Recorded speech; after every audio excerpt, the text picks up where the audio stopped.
How are y'all doing? It's your boy Jermaine from Eat Right Guys, Nutrition and Fitness, reporting live on YouTube. I actually think this is my first live stream. So we're going to do a question and answer. I'm not sure how many people are going to tune in, but it's going to be in regards to nutrition and dietetics. Started back making videos a couple weeks ago, and I've been getting a lot of good comments, a lot of questions, and it's just easy for me to actually answer them like in video format. I love text messaging, but you will never see me write a long response on a text message. So it's just a lot easier for me to kind of just answer the question verbally and where I can actually communicate everything that I want to say.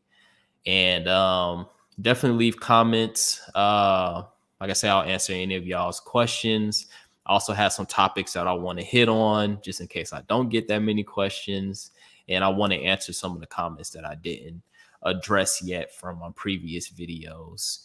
And if anybody wants to like jump online, feel free to do that. I'll post the link in the chat right here if you want to click in and you want to talk to me, you want to talk about nutrition, whatever you're going through. So I see 6 people online. If you can hear me and see me good, put in the comment section that you can hear me, because I'm not really sure how everything is set up right now since this is my first live stream. So if you can hear me really well, put it in the comment section right now. And I'll have your comments come up on. All right. Priscilla, hello, how you doing today? Can you hear me? That's the question before I get into this. Okay, Ashley, you can hear me. So let's start with some of the questions. One that I've been getting a lot is in terms of nutrition and dietetics.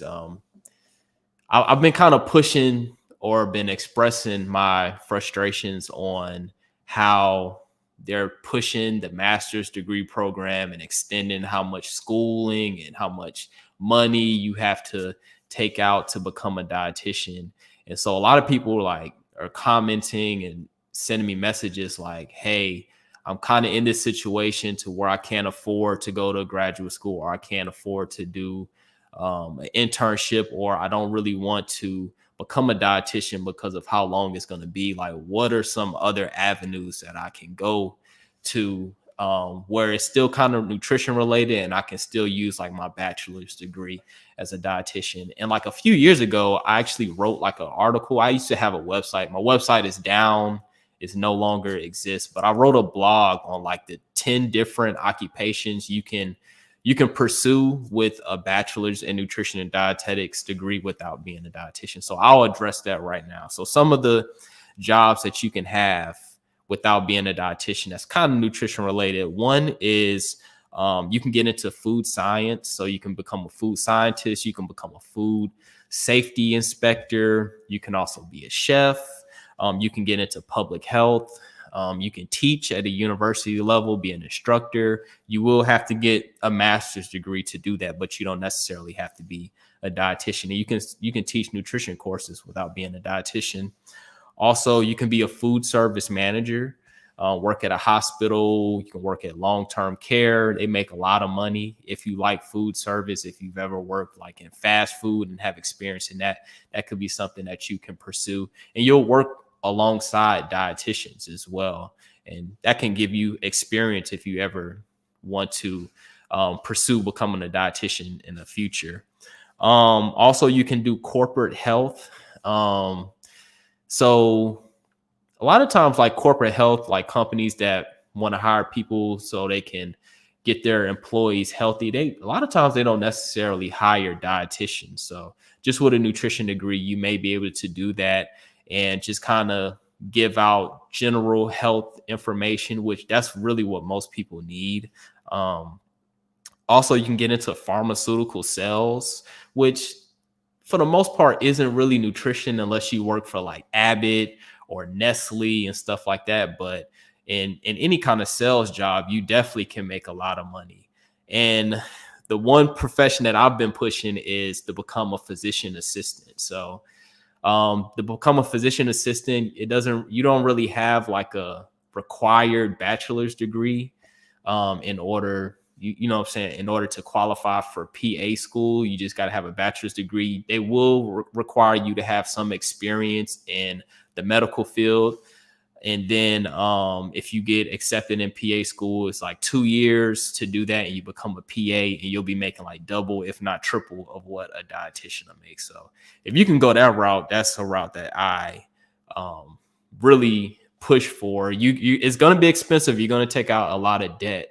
But if you look at how long it takes to become a registered dietitian after 2024, compared to how long it takes to become a PA, the return on investment is a lot better with PA. So that's the answer to that. So let me look at some of the comments. All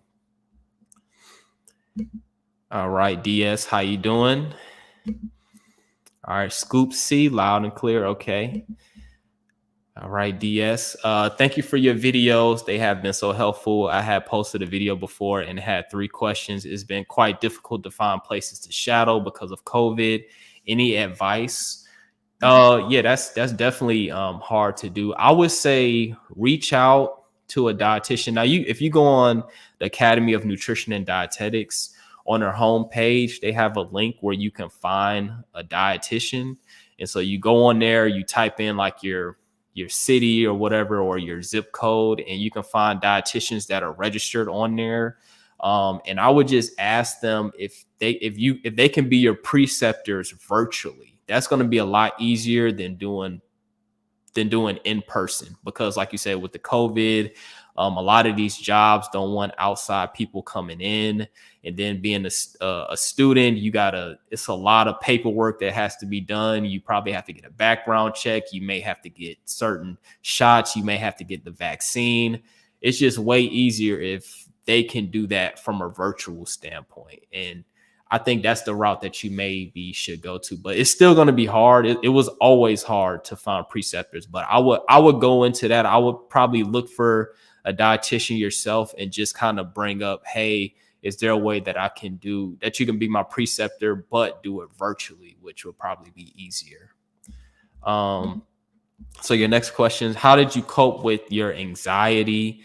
And any advice on talking to patients, difficult patients? And off topic here, I'm very curious on if you know about MBTI. I'm not really sure what MBTI stands for, but how do you cope with your anxiety? So I don't really experience anxiety anymore, but I did when I was in school. Like, I was nervous talking in front of people. Like, I hated doing that. I remember like in college, the first time I had to do presentations, I couldn't even look at the audience. I had to just look down at the screen, because if I looked at the audience, my heart would be beating 100 beats per minute, just beating out of my chest, and then I'll forget everything. And so basically with anxiety, you just have to just do it. The more you do it, the more you talk to people, the better you will be, as well as being prepared.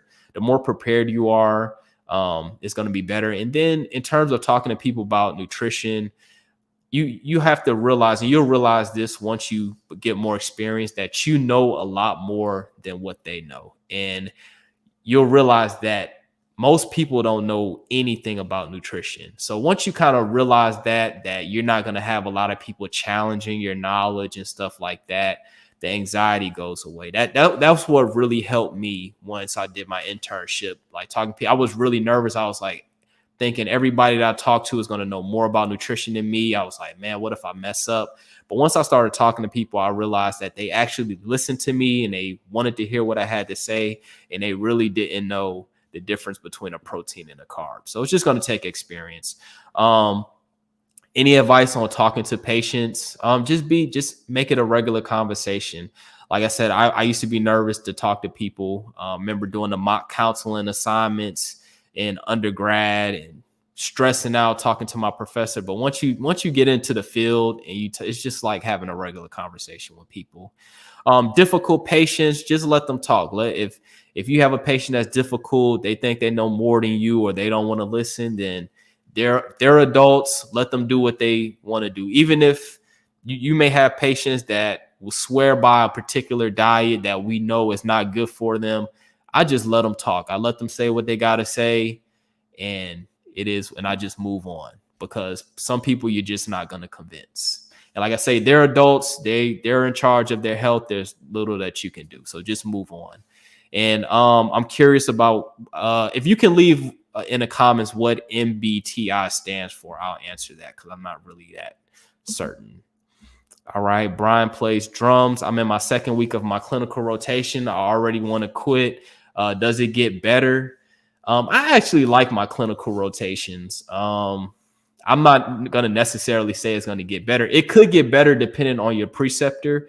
If you're at like a larger facility where you may have like one preceptor like a different preceptor every week, it could be better based off of who you're shadowing. But if you're shadowing the same person and it's already miserable, then you're just going to have to tough it out, because it's probably not going to get any better, to be honest with you. And you just clinical may not just be for you. But like I say, it's only a few weeks. I'm not sure how long your clinical rotations. It's not going to be that long. Just tough it out. Even if you got a bad preceptor, don't talk back to them. Just focus on passing that rotation, and you'll never have to deal with them again. All right. Next question. All right. Hi. Now I work for WIC now, and I want to do food safety inspections. How should I go about finding a job in that field? I'll probably go on Indeed.com. I've seen it. I don't think it's too many. I don't know. I've never really looked too much in food safety inspections. But I would definitely look on like Indeed.com. You can also look into like the Meals on Wheels program. If you have one in your area, they do hire dietitians and nutritionists to actually go to their food sites to do food inspections. I did that as a consultant. But like I said, you probably have to go on Indeed.com. I'm not really 100% sure about the food safety inspections. Scoop C, are schools going to incorporate internships into their program with new master's degree requirements? That's a good question. I don't know how that's gonna happen. Like, because you have a lot of places that only do internships. Like the place like where I went to, Southern University, they have a dietetic internship, but they don't have a master's degree in nutrition because it's a small program. And basically it was either one or the other. Either they were going to offer a master's in nutrition or they were going to offer a dietetic internship.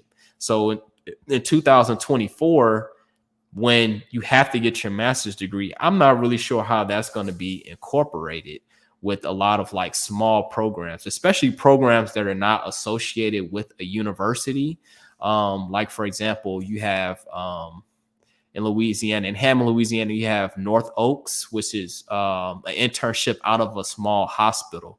I'm not really sure. Maybe they'll collaborate with another, like with a university that's close by that has a program. I'm not really sure how that's going to work. Like I really don't. And I think that it may significantly reduce the amount of internships that are available. So, yeah, I don't know. And then like the schools that have a master's degree program but without an internship, I'm not sure if they're going to include an internship. That's a good. You have to hire an internship director. You have to get it approved by the academy. You have to find preceptors. I don't know, man. They got 3 more years to figure that out. I have no idea what they're going to do. All right. How I'm from the UK. Did any of your old ideas, preconceptions change during your course? Like any big surprises or unexpected changes in your opinions / approach? Well, I guess we can go into internship to answer this question. So going into my internship, I didn't really even want to do a dietetic internship because I was already lined up to go the food science route. But I was like, since I got accepted into the internship, I was like, I'm just going to go along with this, because I was like, I really don't want to talk to people. I don't like talking to people. And I kind of just want to learn nutrition for my own. But once I got into the internship and I did my clinical rotation, that's when I started liking nutrition. And I was like, okay, I can do this. I want to do nutrition support and things like that. So my viewpoints did change during my internship, and then becoming a dietitian. Maybe 2 or 3 years into dietitian, I switched to whole foods, plant based, and kind of changed my whole outlook on my plate, the dietary guidelines, and things like that, and started reading things outside of the academy, you know what I'm saying, in terms of plant-based eating and stuff like that, just continuing to build my knowledge and being open-minded. So yeah, definitely as you go on through school, your internship, and through your career, you will change your viewpoints on certain things. So hopefully that answered your question. Priscilla, hi, thanks so much for your videos. It's been helpful to me. I'm taking a prerequisite at a community college. I'm in Chicago. Do you think food science is similar to nutrition and dietetics? I've only taken one food science class as an undergrad. It is different in terms of working. So, like as a food scientist, you're basically going to be working in factories. So, like whether you work for Coca-Cola or Frito-Lay, you're going to have to work in the cities where they have those big food companies. And there's a lot of different things you can do in food science. You can do like food safety. So inspect the quality and how things are processed. You can develop different foods. You can develop different flavors and stuff like that. But like I say, I don't think it's as many jobs open, and you may not be able to find a food science job in the area of the United States that you want to live, compared to being a dietitian, where you can pretty much work anywhere that there's a hospital or a clinic. And in terms of like your day-to-day duties, it's going to be completely different, because as a dietitian, you're going to have direct patient care, compared to food science, where you're not going to be working with any patients. So it's definitely different, but I only took one food science class, so I'm not 100% familiar with it. What school did I go to? So I did my undergrad at Louisiana State University, also LSU. Then after that, I did my dietetic internship at Southern University in Baton Rouge. And then maybe 2 or 3 years after becoming a dietitian, I went back to graduate school and got my master's in nutrition and dietetics from Louisiana Tech University. All right, Allison, what is your favorite and least favorite job that you've had as a dietitian? That's an easy question to answer. So my least favorite job as a dietitian was working at the VA. And I'm not going to say that the VA was bad, but my favorite job as a dietitian was working as a renal dietitian. And I think going from working as a renal dietitian to going to the VA was like, I can't do this. But if I would have went straight from the hospital and worked at the VA, I think it would have been an easier transition. And the main reason why is because as a renal dietitian, I think that's the best job as a dietitian, because one is because you have so much freedom. You don't have anybody looking over your shoulder. You're assigned to like 1 or 2 clinics, maybe even 3 clinics, and you're the only dietitian there. Your opinion is respected. You have a lot of responsibility. But the main thing is your hours are flexible. Like, I don't have to go in at 8 o'clock and leave at 4:30 every day. If I want to go in early and leave early, I can do that. If I want to go in at 5 o'clock in the morning, I can do that. If I want to go in at 6 o'clock, I can do that. And because I'm the only dietitian at the clinic and I can get my work done, it's very easy to take vacations, or if I need to take time off, or if I have a dental appointment, I can just leave and don't have to worry about not being able to see patients and stuff like that. So kind of going from that freedom to working at the VA, where I had to work 8 to 4:30 every day. I had a whole list of patients that I had to see face to face or by video or phone call. And so I couldn't leave, because who's going to see this 2:30 p.m. patient? And also at the VA, the charting system was crazy. It took me like 30 minutes to chart. a lot of times the patients wouldn't answer the phone, or a lot of my patients were old. So when COVID hit, we had to do video. They don't even know how to open an email. So I'm spending a whole bunch of time trying to figure out how to get them to do a video, and then knowing that, okay, now I only got 15 minutes to do my whole initial assessment and chart before my next patient. And the stress of that was crazy. We only got 30-minute lunch breaks, which in renal, you can take a lunch whenever you want. If you wanted to be 30 minutes or an hour, it doesn't matter as long as you get your work done. At the VA, 30-minute lunch. You have a 15-minute break, which I couldn't take a break. A lot of times I couldn't even take a lunch because I was charting. I had to catch up on everything. And then you just had to see everybody. And then they were double booking everybody. In renal, you can see people when you want to see them. You can knock all your assessments out in one day. So definitely my least favorite was the VA. The VA had me wanting to find something else to do. I almost went into trade school to become a plumber because of the VA. Finding another job where I'm at in renal again is the reason why I'm still a dietitian. If I wouldn't have found, if that renal job that I'm at right now didn't open up, I was about to do something else. So Scoops, this is kind of off topic, but there's a really good medical / plant-based podcast called The Exam Room. Lots of good information. I didn't know about that. I'll have to go check that out. All right. Do you still do personal consultations helping people with their diets? No, I don't do that anymore. As a dietitian, if you're not a dietitian yet, you'll soon find out the last thing you want to hear somebody ask you to do is to make a menu. I done got to the point where I'm not making a menu for anybody. Like, I don't care how much you pay me. I'm not making no personal menu.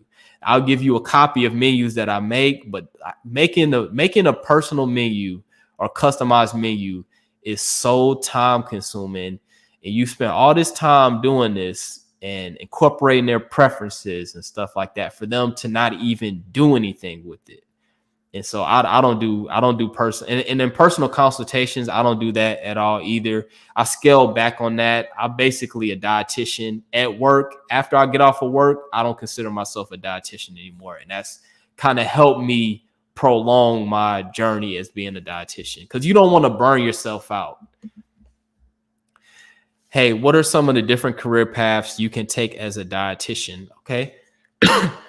So the most common one is clinical, because there's hospitals everywhere. There's high turnover as a clinical dietitian. So you can always find that. Most dietitians work in a clinical setting. So work in a hospital, inpatient, acute care. You can also do diabetes, where you specifically work in diabetes. You can do pediatrics in the clinical setting. You can do pediatrics outpatient. You can do renal, which is what I do, working at dialysis clinics.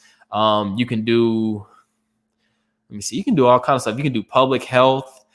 You can open up your own private practice and do whatever you want. So if you want to do plant-based consultations, you can do that. You can do diabetes educations. You can be an entrepreneur. You can write books. You can start blogs. You can start a YouTube videos. It's a lot that you can do. You can do research. You can go into teaching at a university. So it's a lot of opportunities that you can have as a dietitian, and it's just gonna continue to grow. Like I said in, I think, my last video, I think starting a private practice is probably the best thing that you can do. Unfortunately, most of us don't know how to do it. Like, it's definitely something you have to learn, and there's nobody to teach us. So, but if you can get a private practice down to where you focus on what you like and you get people that pay for your services, because the people that pay for your services and they find you, they're going to be the ones that are motivated to listen to you and to change. It's going to make being a dietitian fulfilling. But it's a lot. Like, the sky's to the limit, like, especially with social media, man. You can probably get big off of TikTok or something being a dietitian. Can you be licensed as a dietitian in your state and still work in another state because of the salary? That's a good question. You probably, it depends on the states. So some states don't require licenses. Like, some states don't have licenses. But if it is a state like Florida or Louisiana, I think you do have to have a license, but you can get a license in multiple states. Like, I'm from Louisiana and I moved to Florida. If I wanted to, I could have maintained my Louisiana license, but I didn't want to pay. I didn't want to pay for it every year.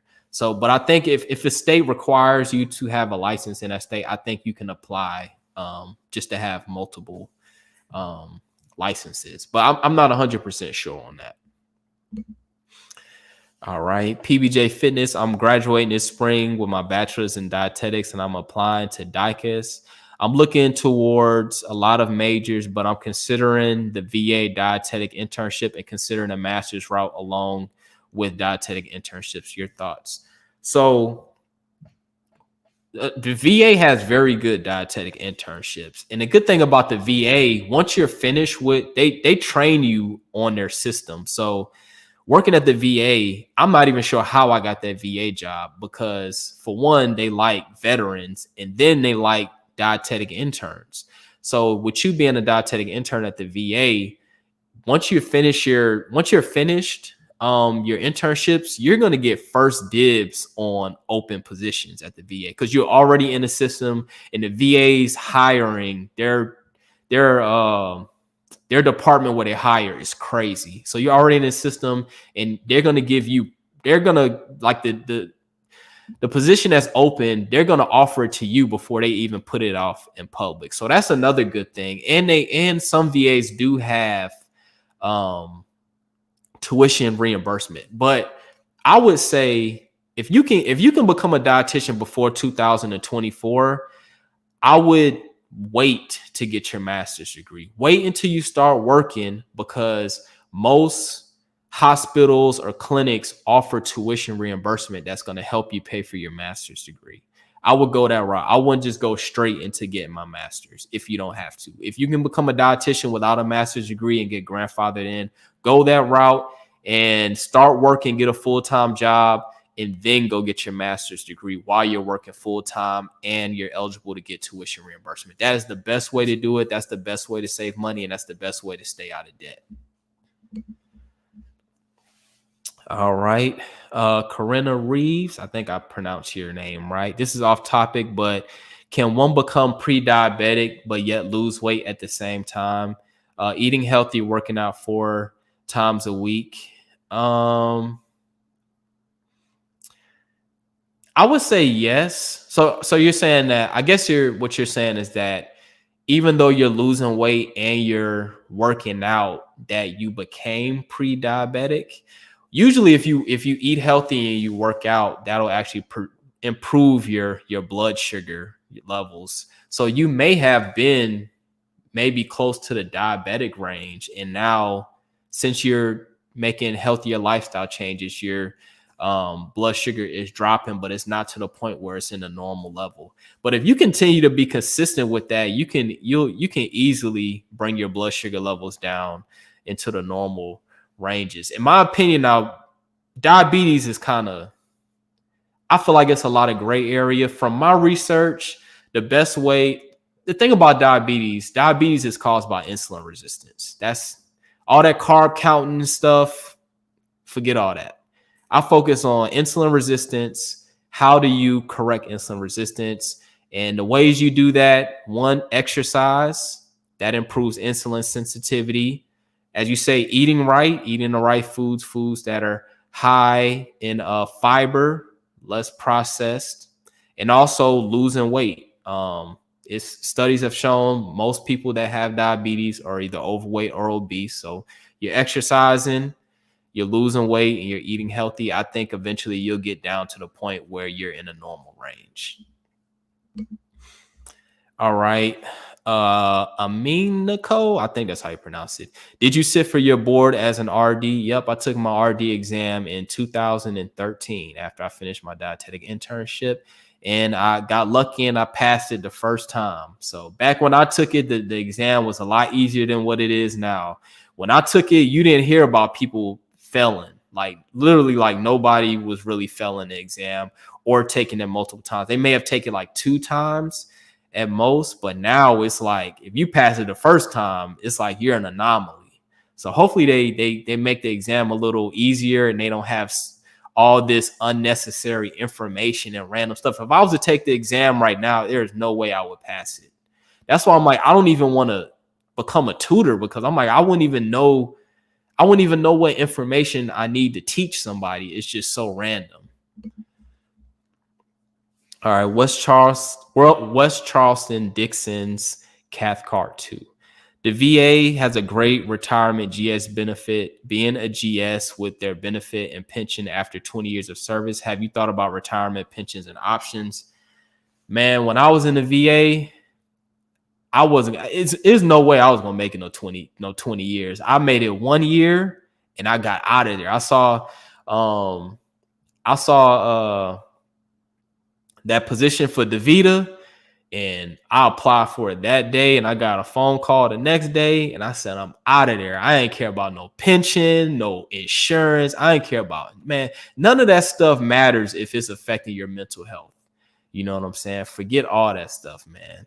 Like, focus on your mental health. You don't know what can happen in the next 20 years. You can become a millionaire where you can pay for your insurance and don't even need a pension. But if it's a job that's affecting your mental health and you hate going to work every day and you're thinking about quitting or finding a new career path, I don't think that is worth it. It definitely wasn't worth it for me.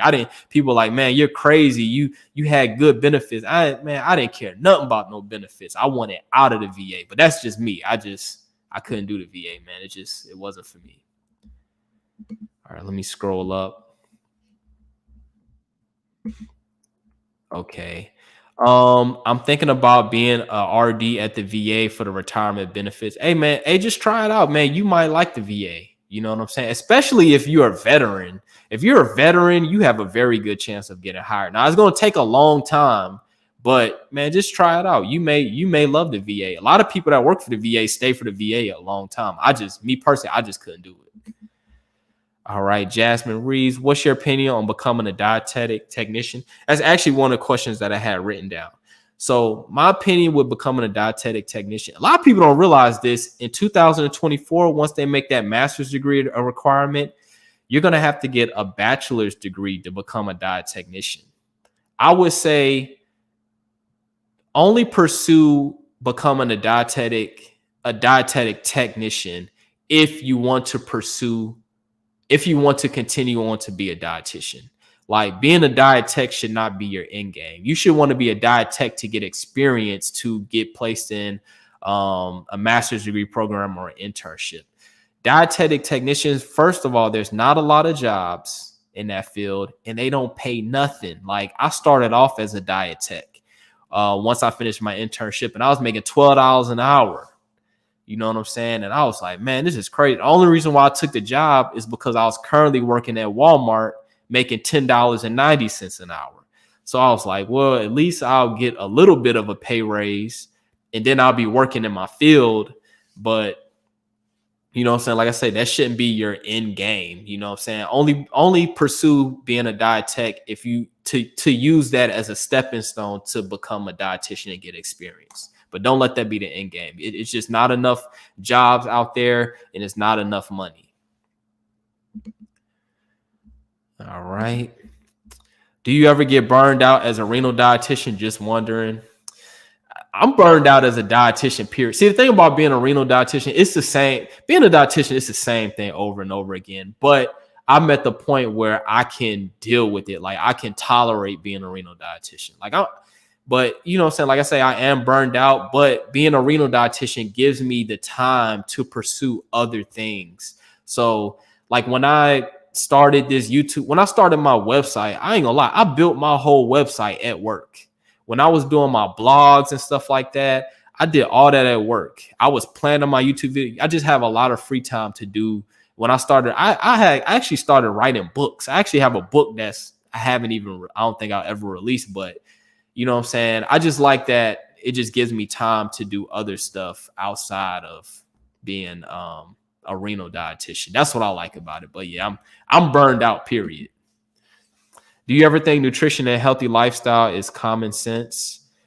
Yeah, the reason why I think it's common sense is because of how educated we are. Like, going all this years of school, like stuff that we feel that is common sense is actually probably not common sense. Like, for me, Like an apple is a carbohydrate. Most people don't even know that.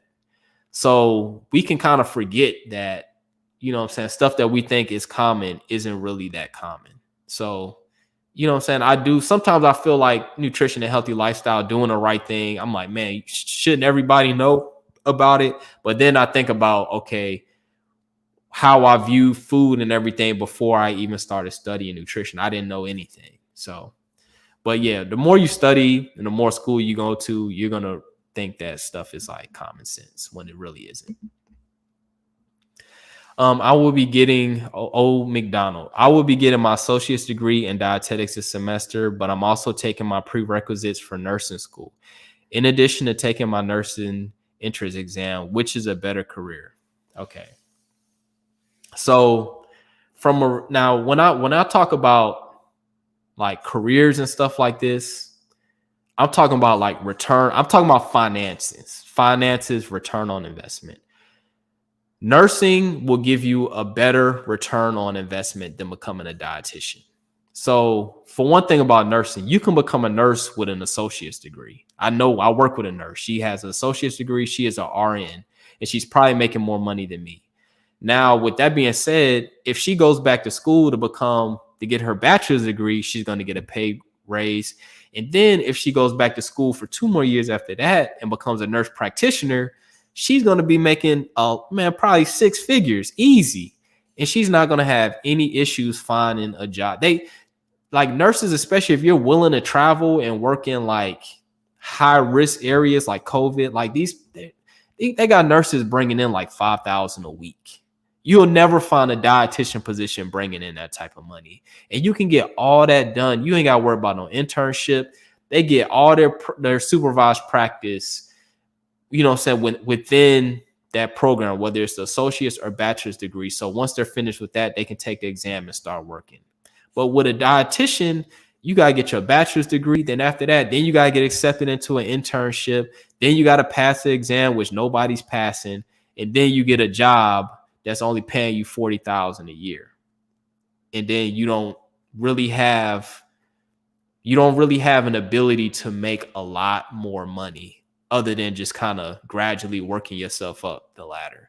So from a financial standpoint, becoming a nurse is definitely better. And I actually recommend people go to nursing school than become a dietitian, especially after 2024, because the amount of money the amount of loans that you're going to have to take out to become a dietitian, you'll never pay it off with how much dietitians make.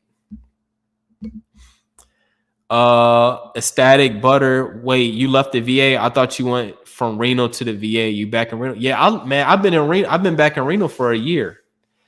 Yep, I did. So I went from Reno. I worked for Reno for like 5 years for Fresenius. Moved to Florida to work at the VA. Did that for a year, and I went back to Reno. So now I work at DaVita. And I'm not probably gonna leave Reno, to be honest with you. I don't know what other sector of dietetics will pay me the same amount and give me the flexibility of Reno. So I think I'm good with Reno right now. As long as I'm going to be a dietitian, I think I'm stuck with Reno. Oh, McDonald, I'm now thinking it's not worth it to be an RD because of the time is school and what is making and what you make coming out. Thanks in advance. Love your content. Yeah, man. Like my whole channel is like, I'm not pro RD. Like I'm not one of the people that's gonna be like pushing to become an RD. Like I'm not getting paid by no academy or none of that to promote being an RD. I just want to give people the real facts and let you make your own decisions. Like I tell people, you know what I'm saying, hey, this is expensive. I don't recommend it. But if you want to pursue that, I can guide you to it. And some people just be like, you know what, this is my passion. I'm not really worried about the money. I want to help people change their lives from a nutrition standpoint, and I want to do it. And hey, all power to you. But if you focus on finances, you know what I'm saying, then I don't know, man. Mr. What are your career goals for the next 5 years? I don't know, man. I've been looking at other stuff. I'm probably going to remain a dietitian just for like the safety net of it. But I have like other things that I do. I A lot of people don't know this, but I actually breed snakes. That's like my real passion. Animals have always been my passion. I breed snakes, hog nose snakes. So that's what I do on the side. I got my own separate business account, YouTube channel, Instagram, all that, and it's more successful than this right here. I'm also been looking into drop shipping, working in sales, like selling stuff on like Facebook and eBay and Amazon. Like I've been taking notes on that. Like I really want to get into that this year. So because people are making like passive income off of selling using social media. So I think I want to kind of get into that as well. All right. And I think I may be skipping some comments, so I apologize for that. All right, let me see. All right, you had mentioned in one of your recent videos that you were looking to change careers. That if we were looking to change careers to a dietitian, you shouldn't. Does that mean you aren't happy in the field anymore? Personally, do you see yourself changing a career? I'm in a good position right now. I don't think I'm a change right now because I'm not stressed out at work. Working at the VA had me stressed. Like I was stressed and I hated going to work. And I was like, I need to find something else to do. Working at Reno, I'm good. But like I say, the reason why I say don't become a dietitian, especially if you're changing careers to do it, and your initial career or your initial degree has nothing to do with nutrition, it's gonna take way too long. Like you're gonna have to get another bachelor's degree, you're gonna have to get a master's degree, you're gonna have to do an internship, and you're not gonna get paid that much. And it's not even a guarantee that you're going to get into these internships. And I'm like, it's just, I'd rather you do something else, like go nursing or become a PA, because I don't care how much you are passionate about nutrition. If this nutrition career is causing you to choose between paying bills and buying something to eat, you know what I'm saying? You're going to regret it, especially if you have children and you're like in your 30s and 40s, and now you have a massive amount of debt. And Sally Mae is sending you a bill every month for $1,000, and most of it is to pay off interest. And you realize I'm never going to pay off this debt. To me, it's not worth it from a financial standpoint. I don't care how passionate you are in nutrition. Like it's cool to be passionate in nutrition, but don't go into financial debt that you can't get out of to do it. All right, Brooke. I'm in my final weeks of my dietetic internship now. Any advice for studying materials you would recommend? I would recommend joining a Facebook group. I have a group. There's a lot more groups now that have really good tutors. I didn't really start. Well, I started I started studying at the end of my internships, but I really didn't start really studying until I finished. And I basically used the Gene Inman review, and I used the app on my phone that had like RD questions, and I basically split it up into like 5 weeks to study for the exam. So like each week I focused on one domain, and then like the last week I was so burned out that all I could do was just review study questions. But the exam has changed, and now we have like a lot of tutors that really know what they're doing. So I would, you know what I'm saying, I would go on Facebook and find a Facebook group. That's what I would do. You have a lot of tutors that actually would do like free courses and stuff like that, and hopefully that'll help. But you definitely need to have a study guide, whether it's the Inman or whatever they have now. Definitely have a study guide so you know exactly what you need to study from, instead of trying to study your textbooks. Would I ever do corporate wellness? Nah, I'm not really a people person like that. So with corporate wellness, you got to do a lot of presentations and stuff like that. And I'm more of a one-on-one person, so I don't think corporate wellness would be for me. Like, I don't think that would fit my personality. All right. I'm currently working as a clinical RD, and I hate it, by the way. I see many CKD patients. Is working in renal dialysis outside a hospital much different? Pretty much, and ensure, yeah.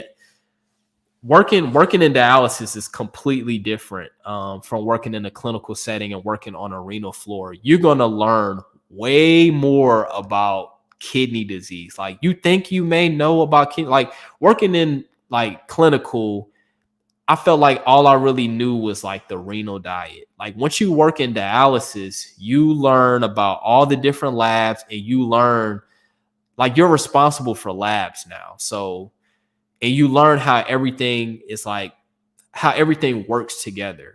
You're going to be working with a doctor, you're going to be working with a nurse practitioner, and you're going to know how the machines work. You're going to see how the patients get stuck. You're going to know about the different type of accesses, the different type of dialysis. Um, and it's like a bunch of different labs that you know what I'm saying, working in clinical setting, you don't even really look at like PTH, corrected calcium. Like how is that manipulated? Like if the calcium is low and the PTH is high, how do you correct that? You'll learn that as a renal dietitian. It's going to be a lot more than just, you know what I'm saying, giving supplements. You're going to learn about insurance, Medicare Part D, commercial insurance. You're going to learn about all the different phosphorus binders, which ones work, how expensive one is, if somebody has a high copay, how to fill out a patient application to get like it's a lot, but if you work renal, you're gonna like it. You're gonna like working renal better than working in a hospital, just from the fact that you can basically make your own schedule and you can talk to patients whenever you want to talk to them. And you have time to where days I just go in and I just chart. I don't feel like talking to nobody and I just sit in my room and chart. And you just have that option. So if you hate clinical, go to renal. You'll get paid more too. People be scared of renal. I don't know why. All right. I'm a MPH and dietetics student and nervous about remembering MNT information from my first clinical rotation this summer. Any advice? Just be open-minded. Like nobody knows, like nobody remembers all those labs and stuff. Nobody remembers any of that stuff going into your clinical rotation. Like they don't expect you to know that. So don't be nervous if you don't know how to do tube feeding calculations, or you don't know how to do TPNs, or you can't remember the normal levels of albumin and phosphorus and potassium. Nobody's gonna know that stuff. You're gonna have students that ain't never seen that stuff before. So just be open-minded and just be willing to learn and just take a lot of notes and you'll be fine. All you have to do to pass an internship rotation is just do what they tell you to do. That's basically it, and actually try and you'll be good. So don't be nervous about that. I didn't know any of that stuff either. I didn't even know what albumin was. I did bad in medical nutrition therapy, man. Would you ever work in pediatrics?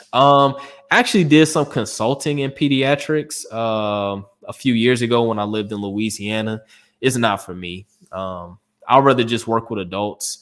Pediatrics, for one, you know what I'm saying, I don't really have any experience with kids. So you got to deal with the parents.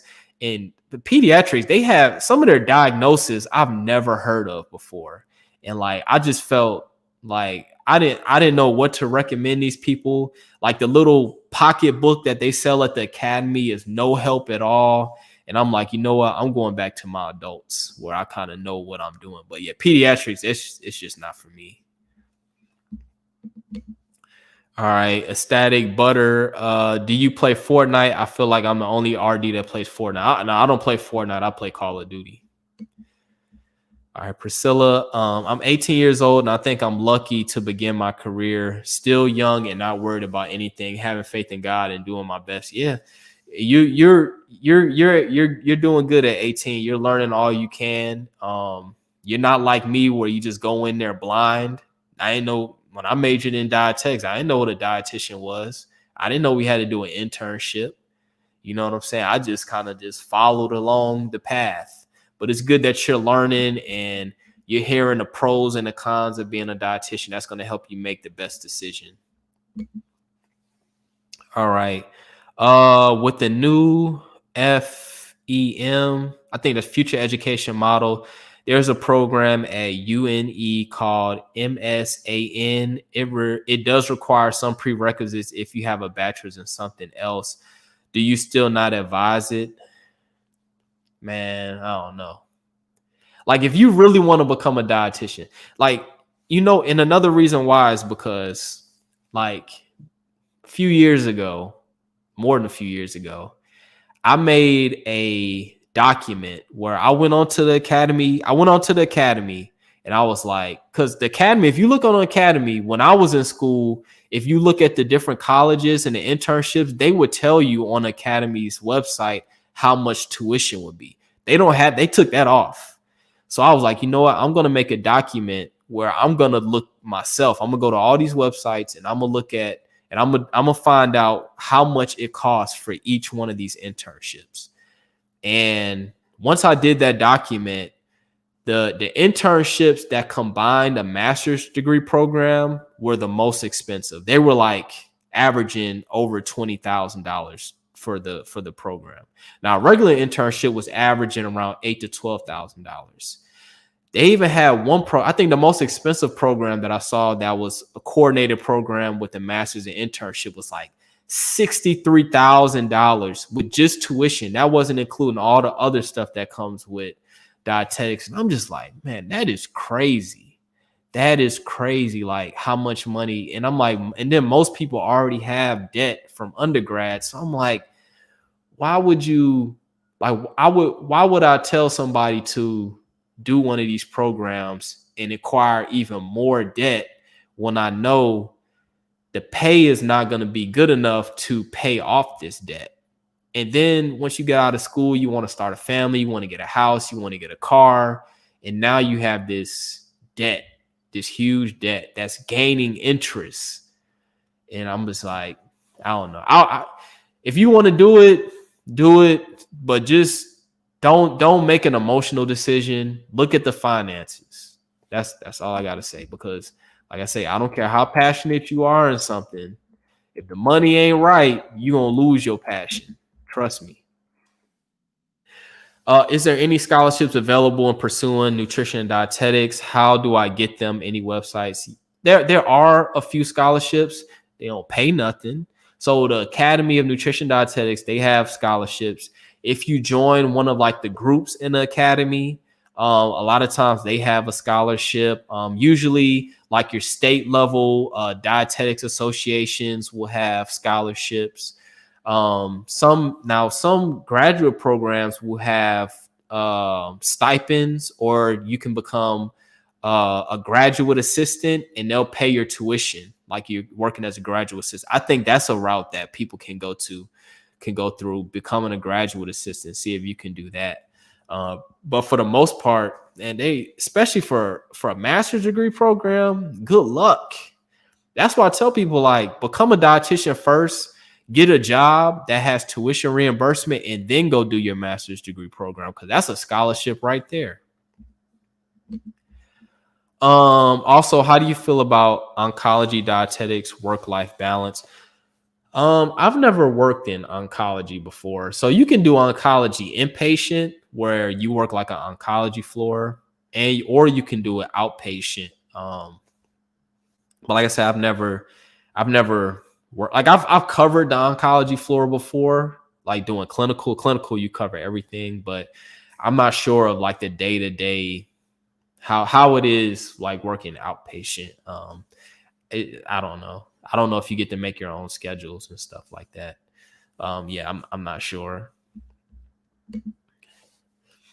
Do you work with other RDs working in dialysis? Are you the only one covering one clinic or multiple? Okay, that's a good question. So I cover 3 clinics right now. 2 like regular hemodialysis clinic, and then I cover a home clinic, which the home clinic is home hemodialysis and peritoneal dialysis. And I'm the only dietitian at those 3 clinics. So each dietitian is going to have their clinics. Do we work together? Not really. Most of the dietitians in my group I've only met like one time. And the other ones that I've met multiple times is because they trained me. But yeah, I really don't have any contact with other dietitians at all. The only time I hear from them or even see their name is when we do our monthly RD calls. But outside of that, we really don't have that much communication unless like one of us is going on vacation and we need coverage and stuff like that. But for the most part, you're just kind of working by yourself as a dietitian, which I actually like that. All right, let me see.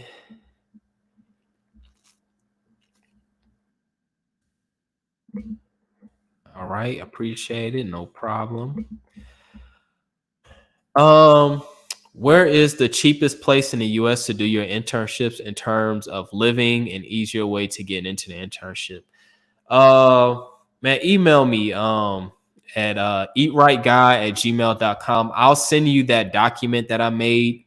The document is like 4 or 5 years old, so it's not up to date, but it had all the dietetic internships at that time and how expensive they were, as well as that they had stipends. So I can give you that, and you can use that as a starting point to research the cheapest. But off the top of my head, I'm not really sure right now. So many things have changed, and I haven't been keeping up with it. But if you can remember, Juan, email me eatrightguy@gmail.com and just let me know, and I'll send you that document to you so you can look. But like I say, it's an old document, so some of those internships may not even exist anymore. It may not even be the same price, but you can kind of look at that as a reference, as a starting point. Do you know anything about dietetics in Canada? Not really. I've had a dietitian comment on one of my videos, and she said that in Canada they have more um responsibility. Like in the clinical setting, they can order TPNs, they can order supplements. I think they can even place NG tubes and stuff like that. So I think they have more responsibility, like ordering responsibility in terms of like becoming a dietitian. I'm sure they have to do an internship. I'm not sure if they're going to make it a requirement to get a master's degree if they haven't already, but I'm not 100% sure. You've encouraged me to consider transitioning to renal. Advice on interviewing with a dialysis job. So, man, it's so many people. Like I'm gonna tell you about this. So when I worked in clinical, nobody that I worked with wanted to do renal. Like they hated renal. Whenever we had to do like a consult for a renal education, nobody wanted to do it, and I liked it. I like doing those renal diets and stuff like that. And nobody's like, I'm not working for Fresenius. I'm not doing being a renal dietitian. But I took the renal job. I took the renal job because they offered a $3,500 sign-on bonus. To be honest with you, I had to get that money. But once I became a renal dietitian, literally every other dietitian that worked in the clinical hospital with me, I swear all of them eventually became a renal dietitian. All of them. It was crazy. So advice for interviewing for a dialysis job, I would if you work in I can't remember if you work in a clinical setting right now, if you've had experience working with CKD patients or even dialysis patients in a hospital, definitely definitely mention that. Also, you can what I did was I remember I had handouts that I made from my renal rotation in my internship, and I actually brought those handouts to my interview. And I just was confident. I was like, I love doing renal educations. I've worked in a renal floor. I like going into dialysis. In the dialysis part, I ask questions about the machines. I know the nephrologist that rounds there, and just be, what I'm saying, be confident, and you should be able to get the job. You don't have to have any renal experience to get hired as a renal dietitian. But definitely pursue that, man. Man, listen, you'll like it better than like clinical. I promise you. Hello, I'm Madison. I want to be a dietitian in another country because it's so hard dealing with insurance and seeing patients not getting what they need because of insurance. Yeah, especially if you want to do your own private practice. Like Medicare Part D, like people that have Medicare Part D, you only get, as a dietitian, you only get reimbursed if you do like diabetes educations as well as chronic kidney disease, stages 1 through 4, and kidney transplants. So you have to do like educations on just those topics to be able to get reimbursed for those services. So if you were a private practice dietitian and you had a lot of cardiac patients and stuff like that, you wouldn't be able to get reimbursed from Medicare Part D. You wouldn't be able to get reimbursed from Medicare for doing education on those topics. So yeah, they need to change it and expand it, but I don't know. Do you have to attend a lot of annoying meetings like in oh my god. You know what? That was another reason why I didn't like the VA because I was so busy that I was so busy and we had to do all these meetings and I'm just like, oh my God, I have so much charting to do. But yeah, you're gonna do meetings regardless. But with renal, we do like one or two meetings a month. To be honest with you, it's all WebEx, so it's all virtual. I just get on that screen and type my name in, and I turn the volume. I don't even be listening. I ain't gonna lie. I hate meetings more than anything in the world, and I do not pay attention to no meeting. I'm sorry, just can't do it. Uh, what do you think about going to public or private university? Which is more opportunity? Man, go to a public university. Do not go to no private university. Private university is unnecessarily expensive. Do not do it. At the end of the day, it does not. But to being a dietitian, they do not care what university you went to or what dietetic internship you went to. None of that matters. Go the cheapest route. Do not go to a private university or private college, period.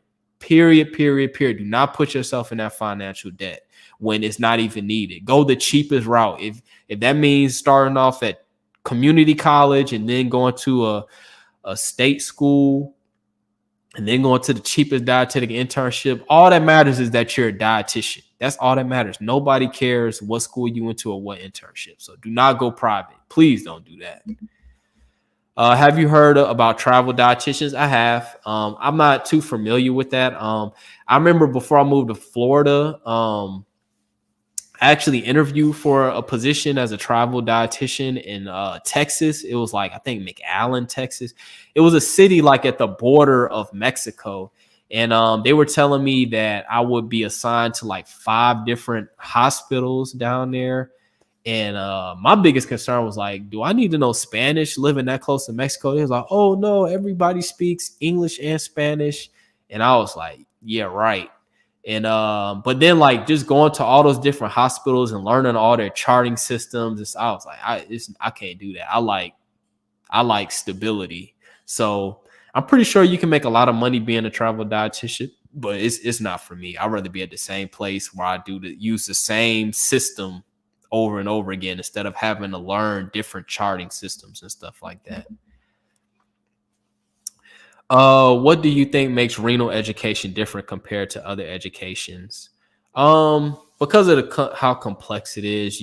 Renal diet, you got like if you're at CKD stage like 3 and 4, you got protein restrictions, but once you go to end stage, you got protein needs increase, you got restrictions on potassium, phosphorus, fluid. It's all kind of stuff. You got the phosphorus binders, you got calcium base, iron base, non-calcium base, all that affects calcium levels. Sometimes it can affect their hemoglobin and ferritin levels. So it's a lot of components. It's really restrictive and I don't know, it's kind of complex, but I like it. You know what I'm saying? I like looking at labs and realizing what they eat is affecting labs. I can look at their potassium and know, okay, you're eating something high in potassium or you're eating something high in phosphorus. And you know what I'm saying? I like it. Juan, in terms of job opportunities, do you think clinical is better than sports nutrition? In clinical, I like the diabetes part, and in sports nutrition, okay. So if you want to now, clinical is going to be easier to get into. Sports nutrition is hard. Like I couldn't get into sports nutrition to save my life. If you want to get it, if you want to get into sports nutrition, you need to get some experience with collegiate or professional athletes. So if you're an undergrad and you're at a university that has a sports nutrition program, you need to either try to work for them or you need to volunteer for them. Okay. If you are planning on getting a master's degree, I recommend finding a school to where you can become a graduate assistant in sports nutrition. If you're like me that went through school and got my master's degree and I have no formal experience with collegiate and professional athletes, you will have no chance of becoming a sports dietitian. They won't even look your way. Most sports dietitian jobs, they want you to have a specialty in sports nutrition.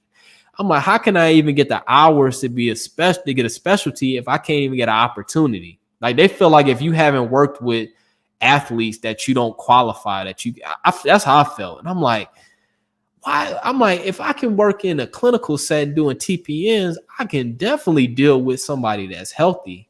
But yeah, sports nutrition is hard. You really have to like prep that. Like, you need to start early getting experience in that. When do you feel like you became confident in your knowledge in nutrition? Because I feel like in school you only know some things. I felt confident in the internship. Once you start talking to patients and you realize they don't know anything about nutrition, then that makes you more confident. Once you start talking to patients, you're going to become more confident. What are some ways I can determine how strong a school's dietetic program is outside of the info they present? That's a good question. You probably have, I don't know. Coughing. I don't know. Like with me, this is just me. I don't know. I don't know. I have a weird outlook on things. I didn't really care how good their program was. I just wanted out. I just wanted to become a dietitian and I wanted it to be cheap. And I was like, I'll learn all I need to learn on a job. That's how I looked at it. But in terms of, you can probably, if they have like the internships website, if they have a list of their rotation sites, that can be a good indicator. So if they're going to like large teaching hospitals, they have a variety of rotations that they offer. Those are going to be the better internships because you're going to be exposed to more things compared to if you have an internship where you do your clinicals and your food service all in the same hospital or something like that. You're not going to get exposed to that much. So I would definitely look at where they do their rotations at, because that's basically going to determine how strong it is. Not necessarily the program, but where you get your experience at. So that'll be my answer to that. All right, let me see if there's is one more thing I wanted to cover. Nutrition certificates. So somebody asked about this, like they don't want to become a dietitian, they don't want to go that route, but there are certain like holistic certificates and other nutrition certificates that are not from the Academy of Nutrition Dietetics. People ask, should they go that route? People get mad at this topic that are not dietitians. I would say probably not, because you're going to have a hard time finding a job in nutrition if you're not a registered dietitian. Like, I don't know of any hospital or clinic that will accept anything but a registered dietitian. Like, they just, I guess because of Medicare purposes and stuff like that and liability issues, it's just, and I'm not saying that these certificates are bogus and that you can't learn from them and stuff like that, but you're going to have a hard time finding a job with a certificate like that. And all you have to do, if you don't believe me, is go on Indeed.com and type in nutrition or dietetics jobs and try to find a job that one of the minimum requirements is one of those nutrition certificates. You're going to find very few of them. And the ones that are out there, they don't pay that much. Most nutrition jobs require you to be a registered dietitian. So you can get that certificate if you want. If you want to do private practice and you're in a state that doesn't have strict licensure rules and stuff like that, and you can legally consider yourself a nutritionist and present yourself as a nutritionist without being a dietitian, and you can start a private practice and you can build your clientele that way. If you think you can do that, then get a certificate. But if you want to work in a hospital, if you want to work with athletes, if you want to work for the NFL or schools in NCAA, the SEC, the ACC, you're gonna have to be a registered dietitian. It is what it is. I don't make the rules. I'm sorry. It is what it is. I'm gonna answer a few more questions and I'm gonna cut it short. We passed an hour. So coordinator program is what I'm in, and it has been incredible. Hey man, if it's incredible and you like it, man, all the power to you. I'm glad that you enjoy it. Chris Smith, your videos have helped me so much on my journey so far. What do you enjoy the most about being a dietitian? What do you like the least? How do you prevent burnout, emotional, social drain? What I like the most about being a dietitian, I like that it's basically a stress-free job. What I like the least, the thing I hate, the thing I like the least about being a dietitian is basically working for somebody, because working for a company, I'm forced to speak to people that don't want to change. And I hate they telling us to do motivational. I might be the only person. I hate motivational interviewing. I feel like motivational interviewing, I'm begging and trying to convince somebody to make changes. Like, I feel like if you're an adult, if you don't want to make no changes, then you don't want to make no changes. I'm here if you want to make changes, but I hate feeling like I hate that I have to force myself on people that don't really want to change. I'd rather just help people that want to change. How do you prevent burnout, emotional, social drain? For me, is to not. So when I first started, became a dietitian, I was like all the way into it. Like, I combine my being a dietitian with my personal identity. Like, I'm Jermaine the dietitian. Like, social media, I'm the dietitian. And working full time, doing consulting, doing YouTube, like that burned me out. And so now I'm just a dietitian at work. Once I'm out of work, I don't deal with nothing nutrition wise. Now, I'll answer people's questions and stuff like that. I'll make YouTube videos every now and then because I like doing that. But in terms of like having an added responsibility to, now I got to go to this clinic, I got to go to the Meals on Wheels program, like that burned me out. So like, just if you can just be a dietitian at work and then no nutrition on the weekends or something, that'll help burnout. Chris Smith, is also important is knowing the bones for dietitian. Don't do well on a specific anatomy test. Also, how important is knowing the bones? I didn't learn nothing about no bones until I became a personal trainer. I took physiology, but I never had to take anatomy in undergrad. So I couldn't tell you no bones right now. You don't have to know bones being a dietitian. I can tell you that right now. You just gonna have to make it through that anatomy and physiology. Good luck. Do you think this CSR credential is beneficial? Does this come with a pay raise? No. I got the CSR credential just to get all 75 of my continuing education hours. I didn't get a pay raise. Nobody even knows I have the credential. Nobody cares. I'm the only dietitian in my group that has it. In Louisiana, I checked a few months ago. Nobody in Louisiana right now has that credential. When I was in Louisiana, I think I was like 1 of 3 or 1 of 4. Nobody cares.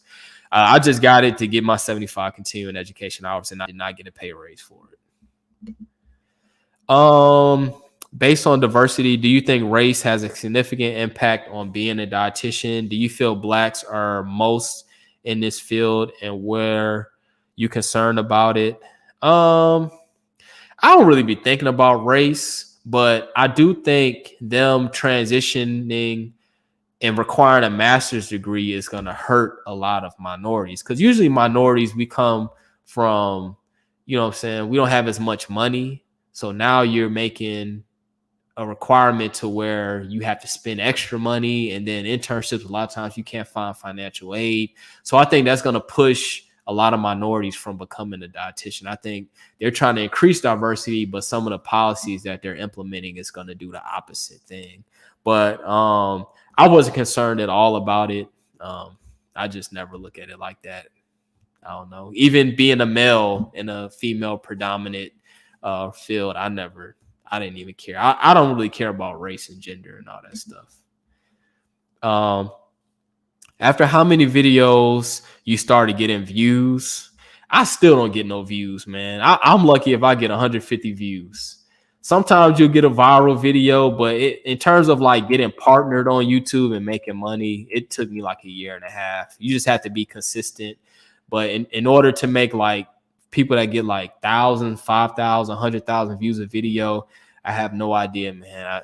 I'm like I said, I'm lucky to get 150 views. I don't even care about views or any of that stuff. I just get on this camera and just speak my mind. But I appreciate everybody for tapping in on this question and answer, man. I'll probably have to do some more live streams on this channel. I'm about to call it quits. If you have any more questions and stuff, the best way to hit me up is on Instagram at Eat Right Guy. You can leave like questions and stuff at the bottom of my YouTube videos, but a lot of times they get lost in the shuffle. But if you want a direct answer and you want it quick, hit me up on Instagram at Eat Right Guy, and I'll see y'all later.